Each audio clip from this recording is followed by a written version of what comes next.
Monday Night Raw took place last night, and I apologize for the late review, but it's better late than never, I assume. He had Randy Orton come off to start the show. He cut a promo, and then he basically called out McIntyre, Miz, or Reigns, or The Fiend to come out, and Alexa Bliss comes out instead. And Orton asked her where he was. Bliss played innocent while holding up her gloves, which would play in pain. She dropped her hands, only the glove with pain was showing, and he said and he could be here now. Lights went out. Wyatt didn't show up, but McIntyre appeared instead, and he laid out Randy Orton with a Claymore kick. Miz and Morrison ran in. Miz wants to cash his briefcase, but McIntyre does not let it happen, so he stops. He wants to beat Randy Orton. He wants to take his belt back. He doesn't want Miz to get it, so McIntyre breaks up. Miz is going to get this belt, but you can't go to WrestleMania with the Miz as the champ again. You can't fucking do that. It was just a disaster 10 years ago. You do not have Miz as champ at WrestleMania. But anyway, you had Charlie Caruso catch up to the Miz and Morrison in the back. Miz is pissed about what happened, and he's angry. He had Jeff Hardy and Elias a guitar in a pole match. This was not very good. Hardy wins. He grabs a guitar and he hit Elias with it. It doesn't break, and he pins him for the win. And then he smashed the guitar after the match. No, this was all right. I remember one time there was a huge botch with a guitar. It was a few years ago. Elias has a guitar, and this was not a prop guitar. I think this was a real guitar, and he smashed Finn Balor over the head with this real guitar, and it fucked him up pretty bad. It was a few years ago. I remember that. But he had Nia Jax and Shayna Baszler defend their tag team titles against Mandy Rose and Dana Brooke. He had Lana enter the match to stand at ringside. Mandy and Dana, we knew they weren't going to win here.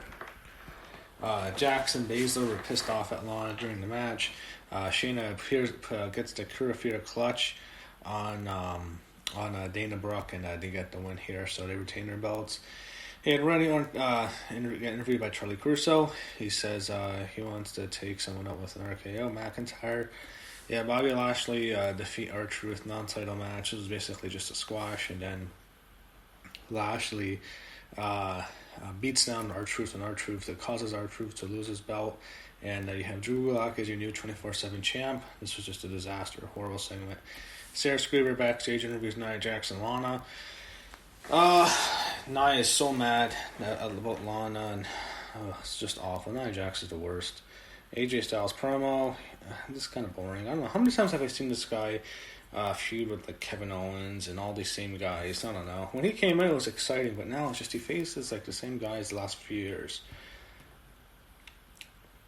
You have Sheamus and Keith Lee, and I guess they're going to, I don't know what the match they're going to do, but you had Keith Lee didn't agree to make AJ Styles captain, and they argue, so I don't know who's going to be the captain. You had Braun Strowman interrupt, and Strowman said that he's all they need, and they have to decide which one they want. Adam Pearce interrupts. He said he wanted a qualifying match, but no one wanted to face him now. And they set up a triple threat match. So who is the captain? You have Braun Strowman against Keith Lee against Sheamus. Strowman. So AJ Styles is basically on commentary with his associate behind him. Strowman gets the win. There was a huge spot where the barricade gets absolutely leveled. It was fun. It was like just seeing something just get crushed. The barricade's absolutely destroyed. It's just chaos. Strowman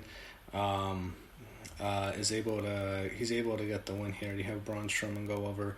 It was a long ass match. Went on for a while here. It was definitely ate a big bulk of the second hour. It's just also someone can say their captain. So Strowman's team captain. It was fine. He had Angel Garza. He's offered a rose to a special lady in the WWE Universe. I don't know who it's going to be. I guess maybe Mandy Rose.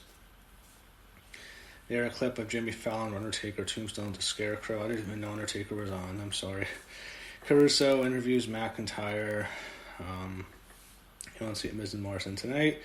Firefly Funhouse. So, you have Bray and Alexa. I love Alexa. But this was okay. You know, they did this whole thing with one of the puppets told Randy Orton to go fuck himself, which is funny. He had Abby swear to Alexa Bliss. Then Wyatt was having visions of Orton did to him in the past with the whole, the house burning and killing Sister Abigail and burning her to death. Alexa wanted assistance from Wyatt, and then Wyatt placed his hand on her, and her eyes turned white and red, and then red goo pours out of Alexa's mouth. So it's just awful. It was like she had a long tongue, like she was Freddy Krueger or something. That extended tongue, but like it's just red goo. It was just awful. Yeah, Nia Jax defeat Lana. You know what happens, yes, Nia Jax puts Lana for the 7th fucking week. So fuck you, Miro, we get it. We get it. R-Truth lumped through the back, and he saw Hurt Business. MVP's VIP Lounge. I'm not too into this. Kofi Kingston, New Day came there. They went back and forth, and this was an okay segment. He had Cedric Alexander and Shelton Benjamin faced the tag team champs Kofi and Xavier.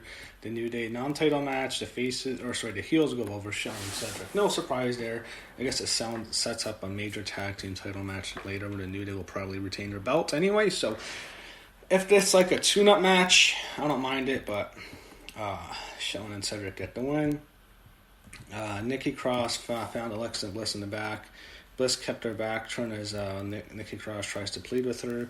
Cross couldn't believe she was someone else speak for her. Cross forced Bliss to turn around and was shocked upon seeing Alexa Bliss's white and red eyes, and they zoom in on her face.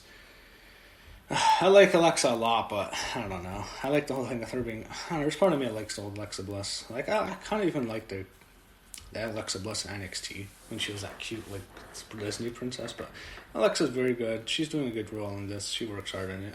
I like her. Yeah, Ricochet beat Tucker. Tucker's getting released, man. It's so obvious.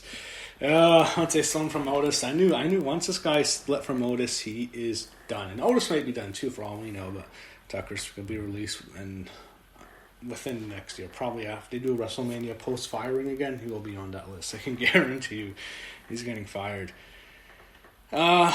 Stuff with the Retribution is just the worst shit in the world. I thought this was... anyway. You had Drew McIntyre against The Miz and John Morrison. That's basically your main event. This was an average main event. It was basically Drew McIntyre wants to beat Randy Orton, so he won't let Miz and Morrison do it, but McIntyre beats them both in a handicap match. He hits a Claymore kick on The Miz. So Miz, I guarantee, will cash in his briefcase soon if they have him get pinned. Whenever they start breeding the Money in the Bank briefcase holder, that means he's going to get the belt very, very soon. So, this was okay. Randy gave McIntyre an RKO, and they had the Fiend's laugh play loud on the speakers as Orton looked nervously as they went off the air. The thing with Randy Orton, if they want to make him afraid of the Fiend, they can't ruin him like they did with Seth Rollins last year. And that killed his momentum as a babyface, and they had to turn him heel because of it was so bad. So I hope they don't mess it up, but I guess the Fiend and Randy Orton, I don't want to watch. I'm not looking forward to it. I think Randy should win because I don't want to see the Fiend as champ again.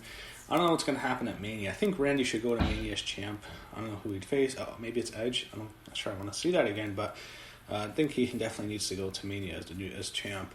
And I guess we'll determine who his opponent's going to be there, but I think he will.